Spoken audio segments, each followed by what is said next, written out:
Hello welcome to my friends and my dear student. मैं संतोष कुमार पटेल और आप देख रहे हैं टेक्नो प्लस स्टडी चैनल। तो आज मैं आपको बताने चल रहा हूँ स्पोकन इंग्लिश का नेक्स्ट डे नंबर आपका है 17। कितना है? 17 डे, मतलब 17वां दिन, स्पोकन इंग्लिश क्लास का 17वां दिन। अब आप सोचिए 17वें दिन में मैं क्या बताने वाला हूँ। तो वो बताने वाला हूँ पार्ट ऑफ स्पीच, शब्द भेद। इसके पहले मैंने जो पार्ट बनाया है उसमें मैं स्टार्ट किया था वो वॉवेल और कॉन्सोनेंट से। तो वॉवेल और कॉन्सोनेंट के कैसे हम इसको मिला करके उसको मिक्स करके हम कैसे वर्ड को तैयार करते हैं और वर्ड को तैयार करके हम कैसे सेंटेंस क्रिएट करते हैं, ये सारी चीज़ें मैंने बताया। और उच्चारण, प्रोनाउंसिएशन का भी क्लास मैंने दिया है, उसमें बहुत सारी क्लास दिए हैं प्रोनाउंसिएशन का।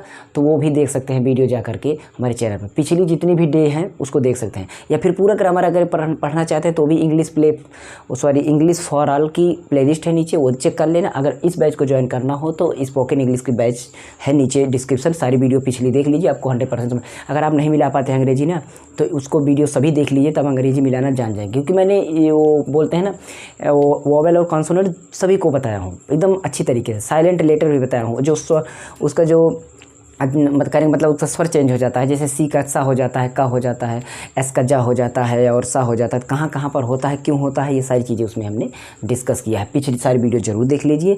इसके पिछली वीडियो मैंने इंट्रोड्यूस भी कराना बताया कि अपना परिचय कैसे दें अंग्रेजी में, वो आपका 16 नंबर पार्ट था, उसको ज़रूर देख लीजिएगा। यहाँ पर आपको मिल जाएगा भी इंड स्क्रीन पर, वो भी देख लीजिएगा। तो मैं चलता हूँ, इसको डिस्कशन करता हूँ इसके बारे में। पार्ट ऑफ स्पीच वैसे सुने होंगे, बहुत बार देखे होंगे, पढ़े भी होंगे। सुने हैं तो आज देख लेंगे यहाँ पर भी। पार्ट ऑफ स्पीच शब्द भेद, मतलब जो ये आपका पूरा इंग्लिश का जो स्ट्रक्चर है शब्द का, उसके भेद को हम कैसे कैसे कितने प्रकार से बांटेंगे, यहाँ पार्ट ऑफ स्पीच में आपको यहाँ पर मिलेगा। ठीक है। तो जो पार्ट ऑफ स्पीच का पहला पार्ट होता है ना, सबसे फर्स्ट टाइप होता है, मतलब सबसे पहला प्रकार होता है, वो होता है आपका नाउन। क्या होता है? नाउन मतलब संज्ञा। क्या होता है? संज्ञा। ठीक। फर्स्ट होता है आपका नाउन। नाउन मतलब संज्ञा। तो संज्ञा किसे कहते हैं आपको पता है? किसी भी प्राणी यानी व्यक्ति, वस्तु या स्थान, कोई व्यक्ति हो, कोई वस्तु हो, कोई स्थान हो, करेंगे मतलब कोई पर्सन हो, कोई थिंग्स हो, कोई प्लेस हो, उसके नेम को मतलब उसके नाम को हम नाउन यानी संज्ञा कहते हैं। तो आपको पता है, जैसे आपका मान लीजिए एक कलम हो गई, तो एक कलम क्या है? एक वस्तु है। ठीक, दिस इज थिंग्स। तो ये क्या है? एक वस्तु है। अब इस वस्तु का जो नाम होगा, इसका नाम मान लीजिए है कोई नाम, इसका मान लीजिए पेन ही नाम है इसका, तो ये पेन एक क्या हो गया? नाउन हो गया। अगर वहाँ पर एक आदमी खड़ा है, उसका मतलब वो क्या है? एक व्यक्ति है और उसका नाम सोहन है, तो सोहन क्या है? एक नाम है। मतलब कोई भी वस्तु हो, कोई भी व्यक्ति हो, कोई भी स्थान हो। जैसे इलाहाबाद गए हैं आप, लखनऊ गए हैं, तो लखनऊ जो नाम लिया गया स्थान है, तो स्थान के नाम को भी संज्ञा कहते हैं, यानी नाउन कहते हैं। तो व्यक्ति, वस्तु, स्थान के नाम को संज्ञा कहते हैं। तो थिंग्स हो यानी आपका प्लेस हो, और उसके साथ साथ आपका कहीं पर भी आपका कोई करेंगे मतलब पर्सन हो, व्यक्ति हो, तो वो आपका हो जाता है, उसके नाम को समझ गए होंगे कि किसे कहा जाता है शॉर्टकट में। अब ये सारी चीज़ें हम बताएंगे। दूसरा मतलब क्या होता है? दूसरा आपका होता है प्रोनाउन। दूसरा क्या होता है? प्रोनाउन। ठीक है। हम एक एक को बाद में डिस्कशन करेंगे, लेकिन यहाँ पर हम पहले एक बार समझा देते हैं कि आखिर कितने प्रकार के होते हैं। राइटिंग पर ज़रूर कमेंट करिएगा, क्या हमारी जो राइटिंग है, लिखावट कैसी है, वो भी ज़रूर डिस्कशन करिएगा। तो सेकंड टाइप है प्रोनाउन, मतलब सर्वनाम। सर्वनाम का प्रयोग जहाँ संज्ञा होता है, संज्ञा के स्थान पर प्रयोग किए जाने वाले शब्द को हम ही सर्वनाम कहते हैं। मतलब उस जो संज्ञा होता है, जैसे भी मैंने बोला राहुल, राहुल क्या है? एक शब्द है, मतलब और एक शब्द तो है लेकिन क्या है? नाम है। तो नाम आ गया तो क्या है? संज्ञा है। राहुल एक नाम है, यानी एक व्यक्ति का नाम है, और व्यक्ति के नाम को ही हम संज्ञा कहते हैं। लेकिन हम राहुल ना बोले और राहुल की जगह हम राहुल को इंडिकेट करने के लिए कोई अदर हम वर्ड यूज कर रहे हैं, जो ना वही आपका सर्वनाम होगा। जैसे बोले राहुल खाता है, बोला मैंने कि राहुल खाता है, मैं राहुल ना बोलूँ, आपको इशारा कर इंडिकेट करके बोल दूँ वह खाता है, राहुल वहीं पर है और उसको मैं बोल दूँ वह खाता है। ठीक। तो क्या होगा? उसकी जगह पर फिर वह के लिए ही प्रयोग होगा। तो ही जो बोला जा रहा है ना, यही सर्वनाम है। अभी मैं बोल रहा हूँ, उसकी जगह कुछ भी बोल सकता हूँ। कहने का मतलब आपका बोल सकता हूँ वे जाते हैं, तो वे क्या हो गया? सर्वनाम। तुम भाग रहे हो, तुम क्या हो गया? ये हो गया। अगर तुम की जगह मतलब कोई सामने मेरे है, मैं बोलूँ सोहन भाग रहे हैं, या तुम भाग रहे हो। तुम भाग रहे हो मतलब तुमको बोल रहा हूँ, उसका नाम नहीं ले रहा हूँ, उसका नाम नहीं ले रहा हूँ। तो नाम लेता तो उसका नाम लेता तो सर्वनाम संज्ञा हो जाता, मतलब नाउन हो जाता। लेकिन उसकी जगह पर, उसके नाम की जगह पर मैं बोल रहा हूँ तुम भाग रहे हो, तो तुम जो यूज़ किया ना ये सर्वनाम। मतलब संज्ञा के स्थान पर हम कोई चीज़ यूज कर देते हैं, कोई शब्द यूज करते हैं जो ना वही सर्वनाम होता है। सीधी बात में यही होता है, ठीक है। तो आपका सर्वनाम भी हो गया। उसके बाद आपका तीसरा हो जाएगा वर्ब। तीसरा हो जाएगा वर्ब। वर्ब मतलब क्रिया। क्या हो गया? क्रिया, ठीक है। क्रिया, क्रिया वह चीज़ है जो किसी कर्ता या संज्ञा जो हो, या जो संज्ञा हो या जो कर्ता हो, उसकी अवस्था या उसकी स्थिति, उसकी जो अवस्था हो या उसकी स्थिति का बोध कराए, उसके एक्शन को बताए, तो वही क्रिया कहलाती है, ठीक है। आप समझ गए होंगे। जैसे बोला जाए राहुल भाग रहा है, तो राहुल भाग रहा है, तो जो भाग रहा है ना वही क्रिया हो जाएगी, क्योंकि उसकी स्थिति बता रहा है कि वो क्या कर रहा है, भाग रहा है। अभी बोला राहुल मर गया, राहुल मर गया, तो मरना जो हो गया ना वो क्रिया हो गई, क्योंकि मरना उसकी स्थिति, उसकी अवस्था बताई जा रही है कि वो मर गया, ठीक है।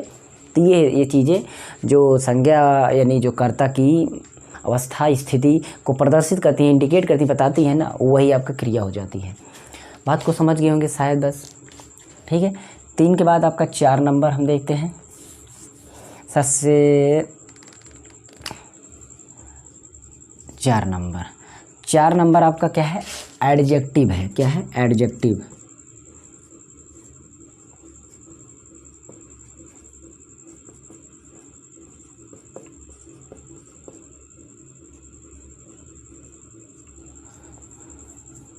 विशेषण। क्या है? विशेषण है, ठीक है। जब कोई संज्ञा और सर्वनाम, मतलब आपको संज्ञा और सर्वनाम मिला, संज्ञा और सर्वनाम की विशेषता को जब बताए, ठीक है, उसकी विशेषता को सूचित करे, तो वही आपका एडजेक्टिव होता है। कोई संज्ञा है, कोई सर्वनाम है, उसकी विशेषता को अगर बता रहा है तो वही क्या होगा? एडजेक्टिव होगा, ठीक है। तो जैसा कि मैं इन चारों के बारे में डिस्कशन एक बार करने चल रहा हूँ, समझिए। नाउन के सहारे से चलेगा, मतलब नाउन नहीं होगा तो सर्वनाम होगा, नाउन नहीं होगा तो प्रोनाउन होगा, और प्रोनाउन और नाउन की अवस्था को दर्शाती है तो ये आपका क्रिया हो गया, उसकी स्थिति। और क्रिया छोड़ करके जो और गुण उसकी विशेषता बताती है, उसकी विशेषता बताती है, उसके अतिरिक्त कुछ और सूचना देती है, तो वो आपका क्रिया विशेषण, विशेषण होता है, क्रिया विशेषण नहीं। मैं अब चलता हूँ इसमें 5 नंबर पर, यहाँ पर लिखता हूँ, ठीक। 5 नंबर पर आपका एडवर्ब हो गया, मतलब क्रिया विशेषण।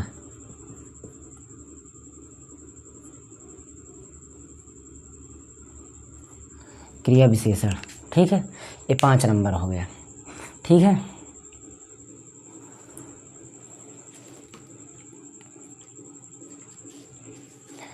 अब क्रिया विशेषण क्या होता है? क्रिया विशेषण ऐसा होता है जो कोई क्रिया हो, मान लीजिए कोई क्रिया है और उस क्रिया की भी विशेषता बताए। अभी ये था, ये विशेषण जो था संज्ञा और सर्वनाम की विशेषता बता रहा था, लेकिन क्रिया विशेषण जो होती है ना, क्रिया की विशेषता बताती है, अदर चीज़ें की विशेषता बताती है, कुछ अतिरिक्त चीज़ें बताती हैं, तो क्रिया विशेषण, इसी के लिए इसका नाम क्रिया विशेषण हो गया। तो क्रिया की भी विशेषता बताए तो क्रिया विशेषण होती है। अभी मैं एक उदाहरण लूँगा ना, तो सारी चीज़ों को मैं वहाँ पर बता दूँगा, 1-2 उदाहरण लूँगा, बता दूंगा, आप टेंशन मत लीजिए, उसको समझ में आ जाएगा ये सारी चीज़ें कर, लेकिन एक क्रम से याद कर लीजिएगा, और क्रम से कैसे याद करना ये भी बताऊंगा। पूरा वीडियो देखिएगा, आपको पार्ट ऑफ स्पीच समझ में आ जाएगा। आज 6 नंबर इसके बाद है। अब 6 नंबर क्रिया विशेषण हो गया, उसके बाद आपका प्रीपोजिशन होगा।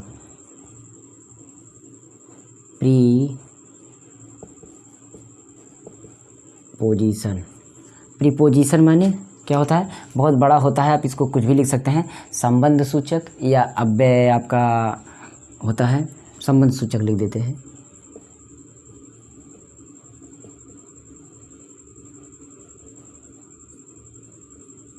संबंध सूचक, ठीक है, संबंध सूचक हो गया। अब संबंध सूचक क्या है ये चीज़ हम देखते हैं। ठीक है, तो प्रीपोजिशन मतलब संबंध सूचक वैसे शब्द हैं जो संज्ञा और सर्वनाम, मतलब कोई संज्ञा हो और कोई सर्वनाम हो, और संज्ञा या सर्वनाम और वाक्य के जो कोई दूसरा भाग हो उसके बीच को संबंध बताए, उसके बीच के संबंध को बताता है, तब जाकर के वो आपका प्रीपोजिशन होता है। मतलब आपका कोई संज्ञा हो, सर्वनाम हो, तो संज्ञा और सर्वनाम या उसका कोई और जो सेंटेंस में और चीज़ें हैं उनके दोनों के बारे में जो संबंध बताए वही आपका प्रीपोजिशन होता है। जैसे मान लीजिए अभी वैसे भी मैं बताऊंगा एग्जांपल, जैसे बोला जाए राम श्याम का भाई है, श्याम का भाई है, तो राम तो हो गया सर्वनाम संज्ञा के आधार पर और श्याम भी उसी तरीके से, लेकिन जो का यूज कर रहे हैं ना वो प्रीपोजिशन हम यूज कर रहे हैं क्योंकि उसका संबंध अगर का ना लगाएं, राम श्याम भाई है, एक ऐसा हो गया राम श्याम का भाई है, ये चीज़ आपको समझ में आ जाएगी। तो जो बीचों को कनेक्ट करे, दो शब्दों मतलब दो वाक्यों को कनेक्ट करने लगे, संज्ञा और सर्वनाम से रिलेट करने लगे ना, तो वही आपका प्रीपोजिशन होता है। अभी सब समझ में आ जाएगा। प्रीपोजिशन के बाद आपका 7वां नंबर हो जाएगा कंजंक्शन।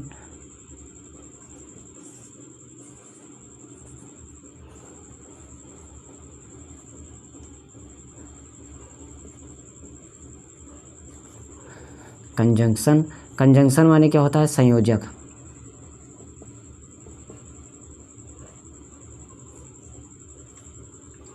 क्या होता है? संयोजक। जब कोई दो शब्द हो या दो वाक्य हो और उनको आपस में जोड़ने का कोई एक ऐसा शब्द कार्य करे जो दोनों वाक्यों को जोड़ दे, वही दोनों वाक्य को जोड़ने वाला जो शब्द होगा वही आपका कंजंक्शन होगा, वही आपका संयोजक होगा। ठीक है, संयोजक हम गलत लिख दिए हैं।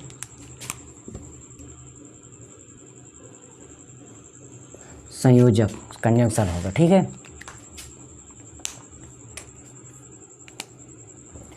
8 नंबर इंटरजेक्शन है। इंटरजेक्शन, इंटरजेक्शन, इंटरजेक्शन में क्या होता है? विस्मयादि बोधक, विस्मयादि,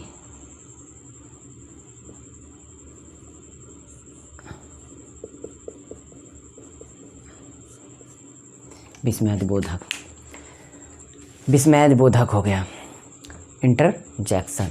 विस्मय बोधक वैसे भी पता चल रहा है कि भावना और अभिव्यक्ति, जो भावनाएं होती हैं, जो अभिव्यक्तियाँ होती हैं, उनके लिए जो शब्द यूज करते हैं, जो समूह यूज करते हैं, शब्दों का समूह जो यूज करते हैं वह विस्मय बोधिक शब्द होते हैं।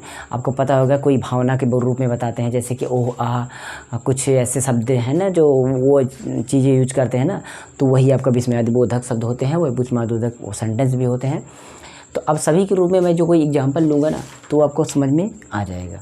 ठीक है, कोई भी एग्जाम्पल मैं ले सकता हूँ, और जैसे मान लीजिए भी मैं एग्जाम्पल ले लेता हूँ कोई भी आपके लिए।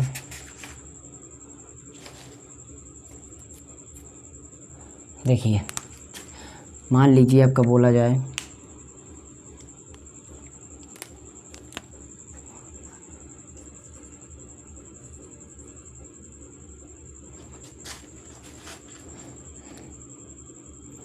Ram lives in Delhi. ठीक है, तो ये अगर बोला गया राम क्या है, अब इसमें देखिए राम संज्ञा आपको नज़र आ रहा होगा। लिव मतलब राम द्वारा जो क्रिया क्या बोल रहा था, क्रिया आपका बोल रहा था कि जब संज्ञा और सर्वनाम, जब संज्ञा और सर्वनाम की स्थिति को दर्शाए तो राम लिप्स माने रहना, तो राम रह रहा है उसकी स्थिति यही है, तो लिप्स जो हो गया नहीं आपका वर्ब हो गया। इन जो है क्या है कि आपका जो यहाँ पर प्रीपोजिशन संबंध दर्शा रहा है कि राम के रहने को दिल्ली से दर्शा रहा है, तो इन क्या हो गया, प्रीपोजिशन हो गया। दिल्ली फिर से एक प्लेस है, ये आपका नाउन हो गया फिर से। तो इस तरीके के शब्दों को, और कोई जब दो शब्द होता है जोड़ा जाता है उसको कंजंक्शन, तो सारी शब्दों को यूज करके अगर हम मिलाकर कोई बड़ा वाक्य बनाएंगे तब आपको समझ में आ जाएगा। लेकिन वीडियो लंबा हो जाएगा, इसलिए मैं इसका डिस्कशन में जब नाउन प्रोनाउन सारी चीज़ें बताता चलूँगा। अब एक एक की क्लास में चलाऊँगा, अलग से ध्यान दीजिएगा। पार्ट ऑफ स्पीच की मैं एक एक क्लास चलेगी, ध्यान दीजिएगा। अगर वीडियो अगर देखना चाहते हैं तो चैनल को सब्सक्राइब करके बेल आइकन प्रेस कर देना। मैं नाउन इस तरीके पढ़ाऊँगा कि आप भूल नहीं पाएंगे। प्रीपोजिशन यहाँ इंटरजेक्शन तक अच्छी तरीके से भी बताएंगे। पार्ट ऑफ स्पीच एकदम एंड करेंगे, एक एक पार्ट में एंड करेंगे बढ़िया से, ठीक है। और जो एग्जाम्पल्स होंगे उनको हम अच्छी तरीके से बताते भी यहाँ चलेंगे। अगर मैं इसमें नाउन शुरू कर देता हूँ तो वीडियो बड़ा हो जाएगा, और मैं चाहता हूँ कि छोटा छोटा वीडियो रहे, जिससे कि आपको प्रॉब्लम ना हो, आप बोर ना हो, ठीक है। तो शायद आपको वीडियो अच्छा लगा होगा कि क्या चीज़ें होती हैं पार्ट ऑफ स्पीच, और एक बार में हम परिभाषा भी नॉर्मल बता दी है। अब बचता है ए एंड द का यूजेज। ए एंड द का यूजेज मैं बताऊँगा बाद में, ठीक है। पहले इसको हम पूरा कर दें एक बार। ए एंड द का यूजेज तो वैसे भी हमें बताया हूँ, 2-3 वीडियो पड़ी हुई है, चैनल पर देख सकते हैं। वैसे भी ग्रामर की पूरी वीडियो एक बार पड़ी हुई है चैनल पर, उसका प्लेलिस्ट का नाम है इंग्लिश फॉर ऑल, आप देख सकते हैं। तो 2 बैच चल रही है, एक फ्री स्पोकन क्लास की ये, और एक बैच चल रही है आपका टेंस फ्री क्लास का। 2 बैच आपको दोनों की डिस्क्रिप्शन मिलेगी। उसके साथ साथ हर हफ्ते में मतलब मैं लाइव ट्रांसलेशन करवाता हूँ, पैसेज का स्टोरी ट्रांसलेशन वो आपके सामने कराता हूँ, बिना किसी ग्रामर का यूज का मैं ऐसे ट्रांसलेट करता हूँ, बस ऐसे देखते जाता हूँ और करता जाता हूँ, को बताता जाता हूँ, वो भी देख लेना। बाकी physics chemistry math and other subject के लिए हमारे चैनल को डिस्क्रिप्शन चेक करिए, और टेलीग्राम चैनल के लिए डिस्कशन भी चेक करिए। डिस्कशन के लिए कहने का मतलब आप टेलीग्राम चैनल ज्वाइन कर लीजिए, नीचे डिस्क्रिप्शन में है सारी प्लेलिस्ट सारी चीज़ें। और अगर अच्छा लगा तो प्लीज़ सपोर्ट जरूर करिएगा, और हो सके तो लाइक शेयर भी करिएगा, ना हो सके तो गाली भी देकर जाइएगा। तो ये आपको काम करना है, कमेंट मस्ट है, कमेंट जरूर करना है। सब्सक्राइब ना करें पर कमेंट जरूर करना है, ये आपके ऊपर है, सपोर्ट करना आपका काम है। बहुत सारे लोग हैं, जैसे भी आपकी इच्छा, बहुत यूट्यूब पर हैं लोग, देख सकते हैं। लेकिन आपको अगर अच्छा मिले मैटर, तो मैं चाहता हूं कि आपको अच्छी तरीके से मैं बच्चे की तरह आपको समझाऊंगा। जैसे आपको ना समझ में आया हो तो अब समझ आ जाएगा, ठीक है। तो बात को समझ गए होंगे हम क्या बताने वाला हूं। पूरा पार्ट ऑफ स्पीच यहाँ पर डिस्कशन मैं कर चुका हूँ इतना। अब मैं इसके बाद नाउन पढ़ाऊँगा नेक्स्ट डे, ठीक है। तो और ये जो मैंने यहाँ पर एडजेक्टिव एडवर्ब ये नहीं बताया ना, ये सब अलग अलग डिस्कशन कर दूँगा, क्योंकि इसमें अगर मैं डिस्कस करूँगा तो शायद अभी बोर हो जाएंगे, समझ में नहीं आएगा। ओके, तो चलते हैं, फिर मिलेंगे नेक्स्ट वीडियो के लिए। तब तक के लिए संतोष कुमार को दीजिए इजाज़त, और बने रहिए हमारे टेक्नो प्लस चैनल पर। उसके बाद फिर मिलेंगे। नमस्कार, जय हिंद एंड थैंक्स।